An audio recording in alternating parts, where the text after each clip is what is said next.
keris pusaka Arya Penangsang, Kiai Setan Kober, senjata makan tuan, petaka di tanah Jawa.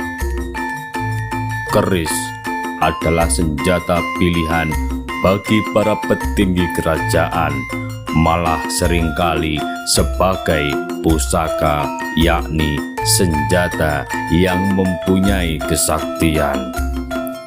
Kesaktian diturunkan ke dalam keris biasanya dilakukan oleh sang pembuat keris atau empu. Keris adalah senjata tradisional tanah Jawa. Ciri khasnya adalah senjata yang berkeluk, akhirnya tajam di ujung. Pada awalnya keris hanya berbentuk lurus tanpa keluk. Berdasarkan falsafah dan filosofi, maka akhirnya terbentuk keris menggunakan keluk. Ada yang berkeluk 3, ada yang berkeluk 7, bahkan 11, dengan maksudnya masing-masing. Zaman dahulu, senjata keris dipakai para bangsawan yang menunjukkan derajatnya di istana.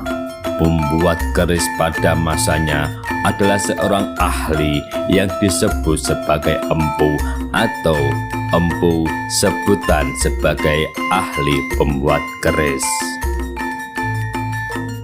Keris pusaka Kiai Setan Kober.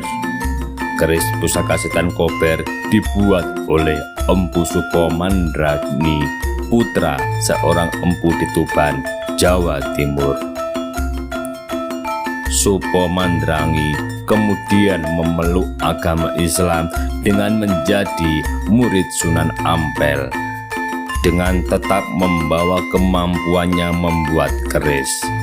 Pusaka Setan Kober atau Bronggot Setan Kober merupakan keris kerajaan Islam Demak yang dimiliki oleh Sunan Kudus. Sunan Kudus kemudian mewariskan keris tersebut kepada murid kesayangannya, Arya Penangsang alias Adipati Jipang Panolan. Arya Penangsang dikenal akan kemampuannya yang sakti serta kepribadian tegasnya. Menurutnya, tidak ada kata kompromi dalam membela dan mempertahankan kebenaran. Di video YouTube Pupung Widya Purnama dengan judul meluruskan penghitaman sejarah Raja Demak Arya Penangsang juga menjelaskan, Arya Penangsang akhirnya menyanggupi permintaan Sunan Kudus untuk membunuh kakaknya Sunan Prawoto karena dirinya pernah membunuh gurunya. Dirinya mengutus bawahannya bernama Rangkut untuk membunuh Sunan Prawoto. Sunan Prawoto yang saat itu tengah sakit bersedia dibunuh dengan syarat tidak membawa-bawa orang lain. Namun Rangkut justru menikam Sunan Prawoto dan istrinya. Sunan Prawoto sempat melempar kerisnya Kiai Pedok dan membuat Rangkut tewas bersama pasangan itu. Sunan Prawoto mempunyai saudari bernama Ratu Kalinyamat. Tidak terima atas kematian saudaranya itu, Ratu Kalinyamat mendatangi Sunan Kudus dan meminta keadilan. Namun Sunan Kudus bersikukuh kalau Sunan Prawoto mati karena karma perbuatannya dulu. Ratu Kalinyamat sakit hati dan meninggalkan Sunan Kudus. Di tengah jalan dirinya dibegal oleh utusan Arya Penangsang. Dan dalam peristiwa itu suaminya meninggal sementara Ratu Kalinyamat sempat melarikan diri. Dalam kesedihannya, Ratu Kalinyamat yang saat itu terpukul kemudian bertapa di Bukit Dana Raja. Dia bersumpah untuk tidak mengenakan pakaian jika Arya Penangsang masih hidup.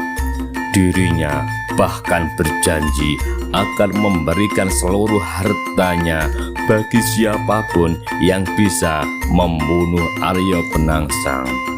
Ratu Kalinyamat juga sempat meminta tolong Sultan Hadiwijaya untuk membunuh Arya Penangsang dengan imbalan tahta kerajaan Demak.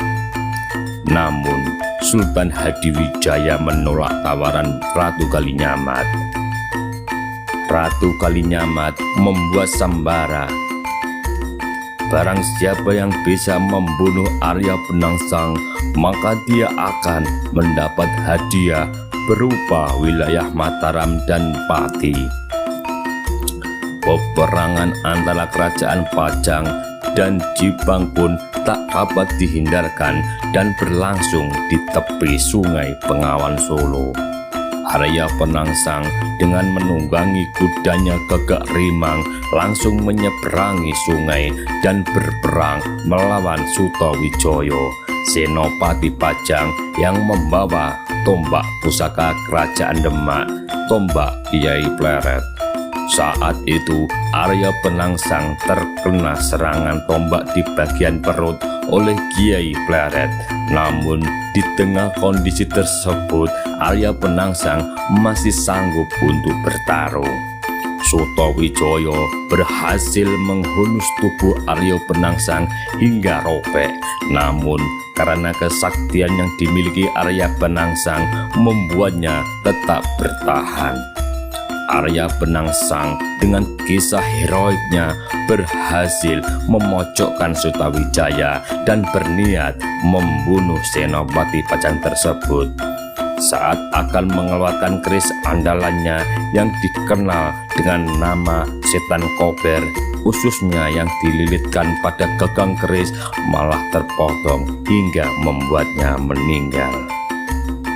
Ini adalah sekelumit kisah sejarah kerajaan Jawa masa lalu. Kebenarannya masih memerlukan penelitian lebih lanjut.